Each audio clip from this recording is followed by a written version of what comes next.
الله الرحمن الرحيم وإذا ناديتم إلى الصلاة اتخذوها هزوا ولعبا ذلك بأنهم قوم لا يعقلون صدق الله مولانا العظيم. الصلاة والسلام عليك يا سيدي يا رسول الله وعلى آلك وأصحابك يا سيدي يا حبيب الله. الصلاة والسلام عليك يا سيدي يا رسول الله وعلى آلك وأصحابك يا سيدي يا رحمة للعالمين. نماز حضرات، آج کے درس میں آذان اور اقامت کے فضائل اور احکام کے متعلق درس ہے۔ بخاری اور مسلم میں پیارے آقا کا یہ فرمان ہے، حضرت ابو ہریرہ روایت فرماتے ہیں، جناب رسول اللہ صلی اللہ علیہ وسلم نے فرمایا، اگر لوگوں کو معلوم ہو جاتا آذان اور پہلی صف میں کس قدر ثواب ہے، پھر اسے حاصل کرنے کے لیے سوائے قرآن اندازی کے اور کوئی چارہ نہ پاتے تو ضرور قرآن اندازی کرتے۔ اگر جان لیتے کہ نماز کے لیے پہلے آنے میں کتنی فضیلت ہے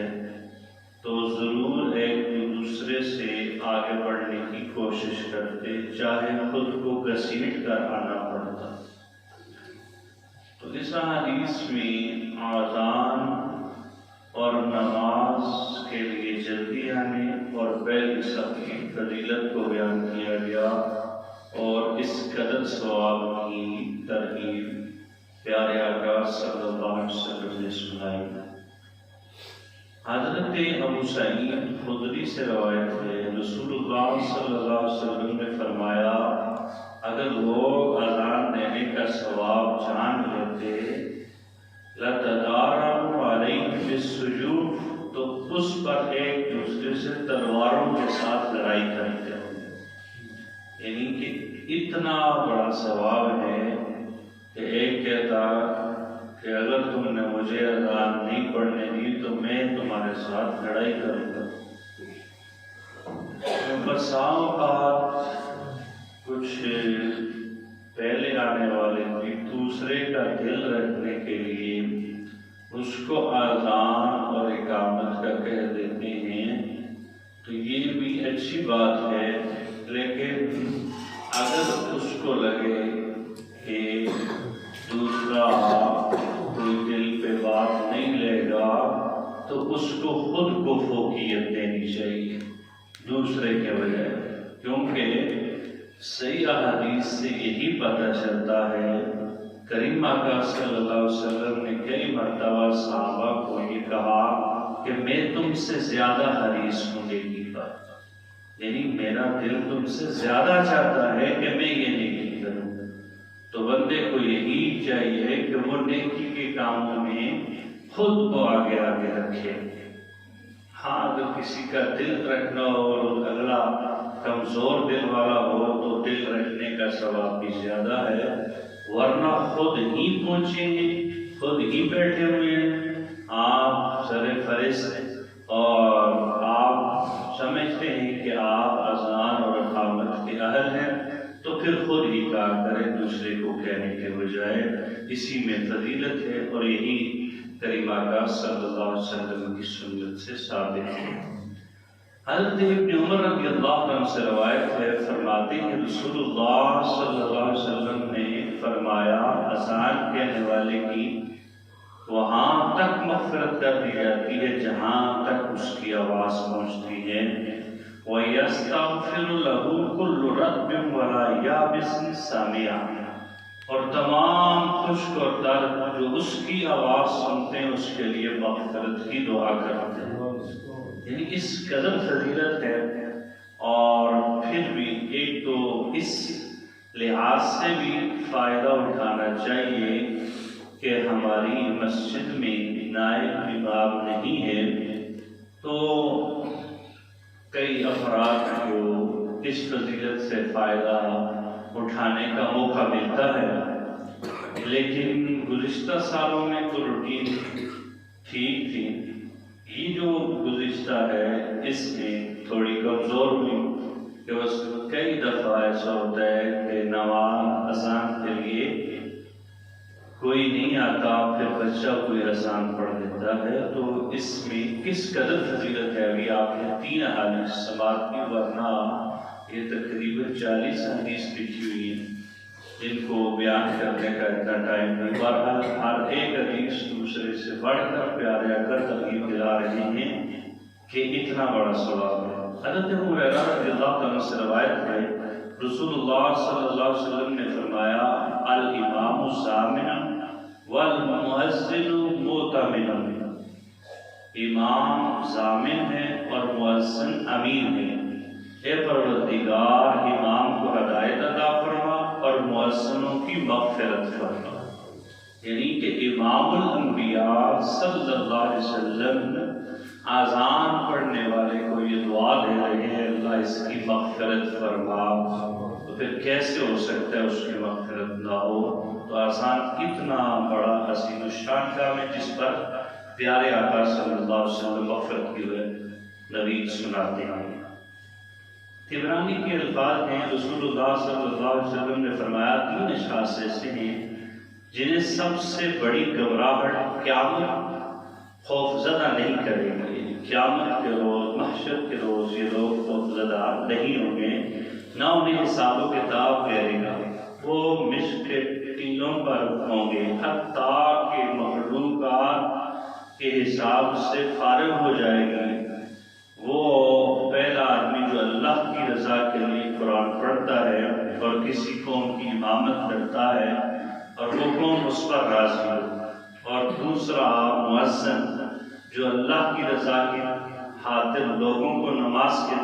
لیے بلاتا ہے، تیسرا وہ غلام جو اپنا مالک اور اپنے رب کے حقوق کو پورا کرتا ہے، ان کی فرما برداری کرتا ہے۔ تو اس حدیث سے بھی پتہ چلا کہ قیامت کی ہولناکیوں میں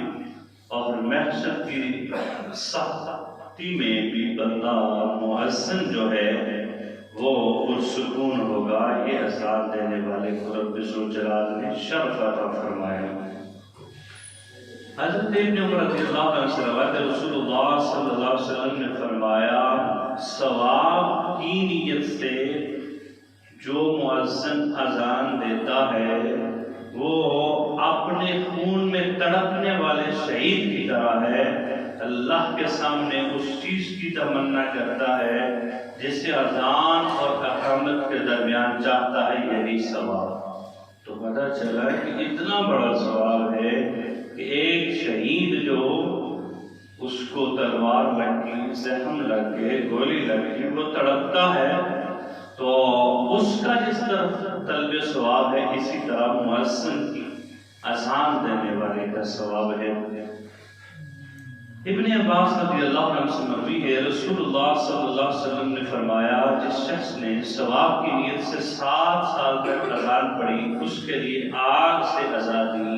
یعنی جہنم سے آزادی لکھ دی جائے گی۔ تو اتنا بڑا ثواب کا حامل یہ کام ہے، اس میں ہمارے نوجوانوں کو اور بزرگوں کو جو بھی اس کے اہل ہوں، یعنی ان کے اندر مؤذنین کی شرائط پائی جائیں تو سرفرست ہونا چاہیے، اور کوشش یہ ہونی چاہیے کہ ہر ایک کہ میں پہلے جا کر اذان پڑھوں۔ مؤذن کی اذان کی فضیلت ہے، اسی طرح جواب دینے کی بھی اتنی ہی زیادہ فضیلت احادیث میں آئی ہے، اور جواب دینا بھی ضروری ہے۔ عبداللہ بن عمر بن عاص سے روایت ہے، مسلم کے اندر، ابو داؤد ترمذی کے اندر یہ روایت ہے، نبی کریم صلی اللہ علیہ وسلم نے فرمایا، جب تم مؤذن کو سنو تو اسی طرح کرو جس طرح وہ کہتا ہے، پھر مجھ پر درود پڑھو، کیونکہ مجھ پر 1 مرتبہ درود پڑھے اللہ اس پر 10 مرتبہ درود یعنی رحمتیں بھیجتا ہے، پھر میرے لیے اللہ سے وسیلے کی دعا مانگو۔ تو اس حدیث میں ترتیب بھی بیان کر دی، مسلم کی حدیث میں پیارے آقا نے کہ سب سے پہلے اذان کا جواب دینا ہے، پھر درود پڑھنا ہے اور پھر دعا مانگنی ہے۔ اکثر ہمارے افراد اس کے برعکس کرتے ہیں کہ پہلے اذان کے بعد دعا مانگتے ہیں پھر درود پڑھتے ہیں، حالانکہ صحیح حدیث میں یہ ہے کہ پہلے درود پڑھیں پھر دعا مانگے، تو اس ترتیب کو قائم رکھنا چاہیے۔ حضرت عمر بن خطاب سے روایت ہے، فرماتے ہیں جناب رسول اللہ صلی اللہ علیہ وسلم نے فرمایا جب مؤذن کہے اللہ اکبر اللہ اکبر تو اس کے جواب میں تم میں سے کسی نے یہ کہا اللہ اکبر، یعنی ایسے جواب دو۔ پھر مؤذن نے کہا اشہد ان لا الہ الا اللہ، تو جواب والے نے بھی کہا اشہد ان لا الہ الا اللہ۔ پھر مؤذن نے کہا اشہد ان محمد رسول اللہ، تو اس کے جواب والے نے بھی یہی کہنا ہے اشہد ان محمد رسول اللہ۔ اس میں بھی لوگ غلطی کرتے ہیں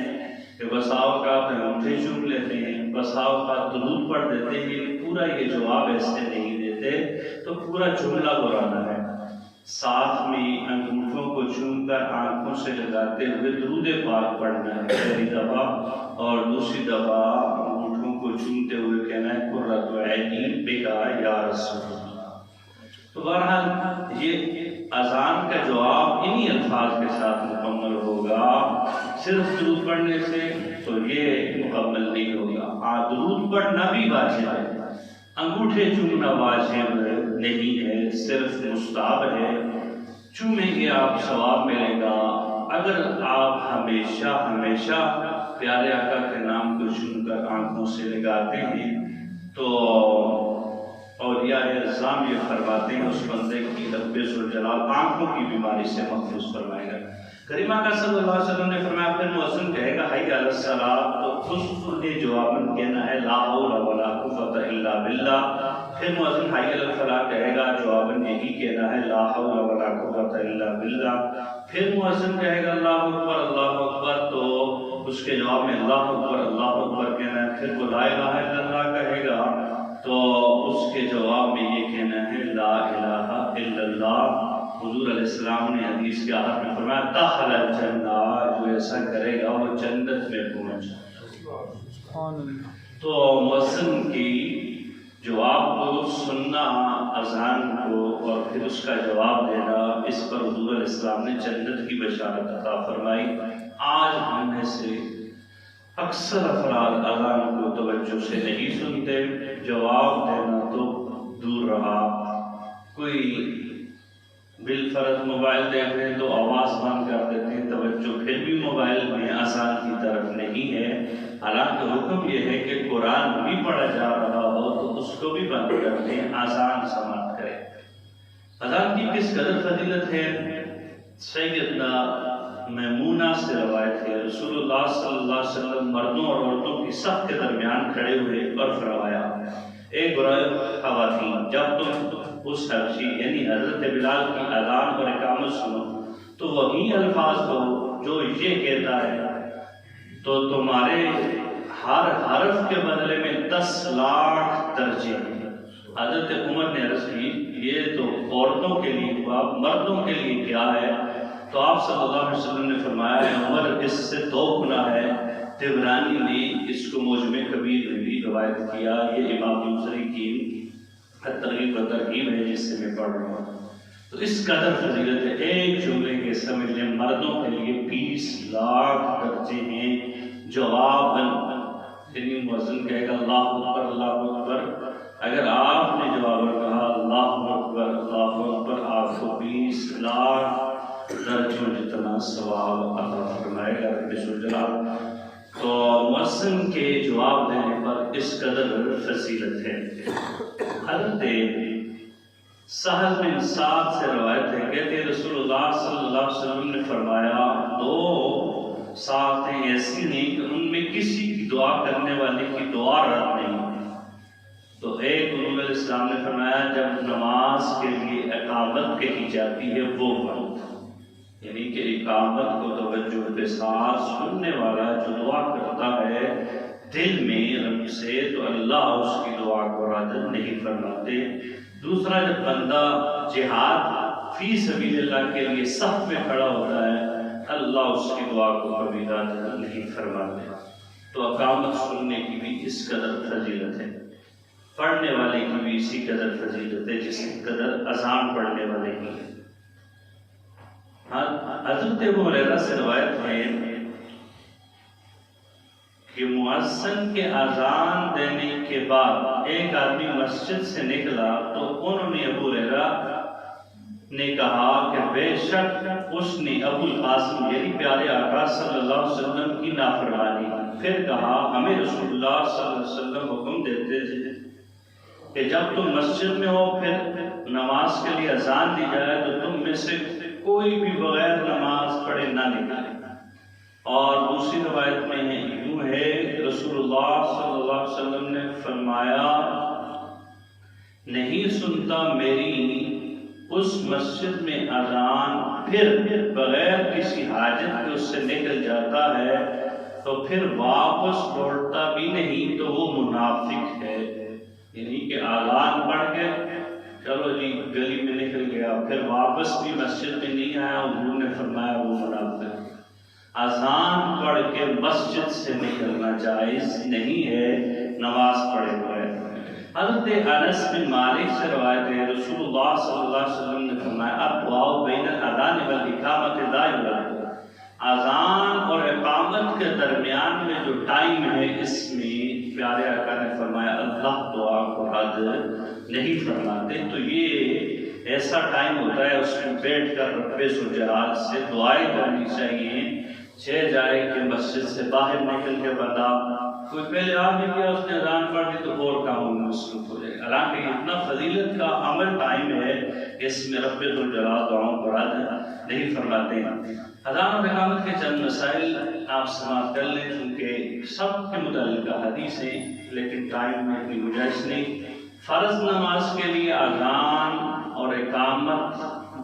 سنت موقدہ ہے، 5 فرض نمازوں کے لیے اذان سنت موقدہ ہے، اگرچہ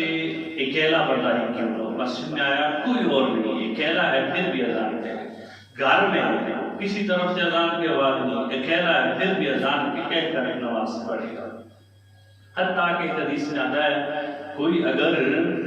پہاڑوں میں ہے وہاں اکیلا ہے اذان نہیں سنی، اذان کہے اقامت کہے اللہ کے فرشتے اس کے ساتھ جمع ہیں۔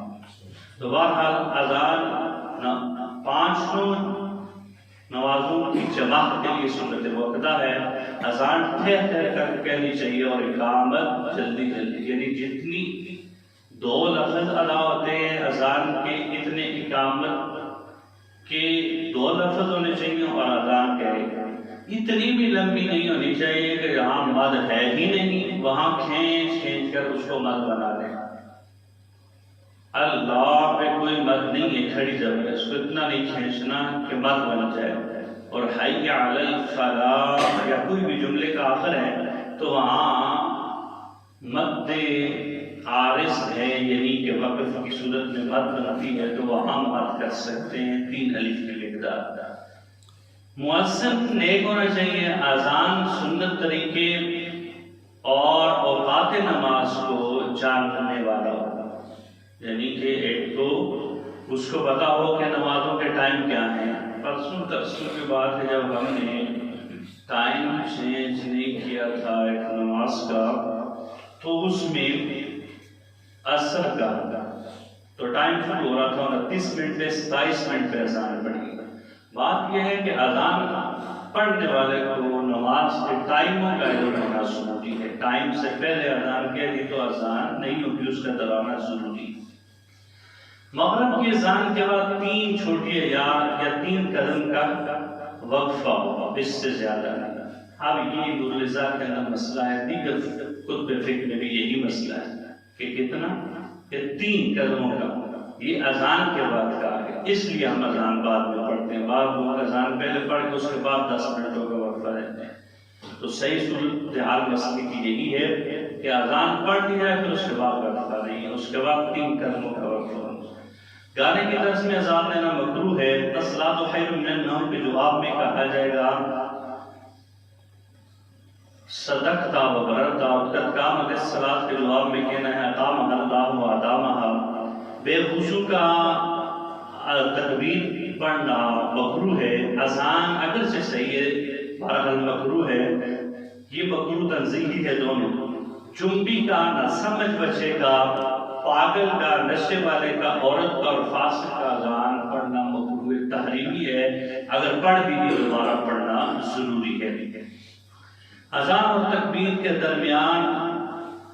کچھ بات کر رہا ہو تو دوبارہ پڑھنی چاہیے، یعنی اذان پڑھی ہے درمیان میں کوئی آپ نے بات کر دی بھول کر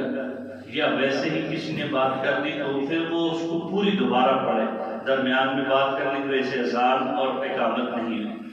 کوئی لفظ بھول گیا تو ادھر سے ہی شروع کرے، آخر میں پہنچ کے ختم ہونے کے بعد جا رہا ہے تو صبح ساری کو دہرائے۔ اذان کا جواب واجب ہے اور اقامت کا جواب مستحب ہے، یعنی اذان کا جو جواب نہیں دیتا وہ گنہگار ہے، پہلی اذان کا جواب دے گا جو سننے کا، باقیوں کا مستحب ہے اگر دے دے۔ آفات کے وقت اذان دینا مستحب ہے، یعنی کہیں وبا پھیلی ہوئی ہے وہاں کوئی اذان دیتا ہے تو طبرانی کے اندر حدیث ہے، حضور علیہ السلام نے فرمایا جب اذان کہی جاتی ہے تو اللہ تعالیٰ اس دن اس جگہ والوں کو امن عطا فرما دیتا ہے۔ وبا کی صورت میں گھر نیا بنایا وہاں کوئی اذان پڑھتا ہے تو کوئی بدعت نہیں ہے، کوئی فرض واجب بھی نہیں ہے، مستحب ہے۔ اللہ کی بارگاہ میں دعا ہے اللہ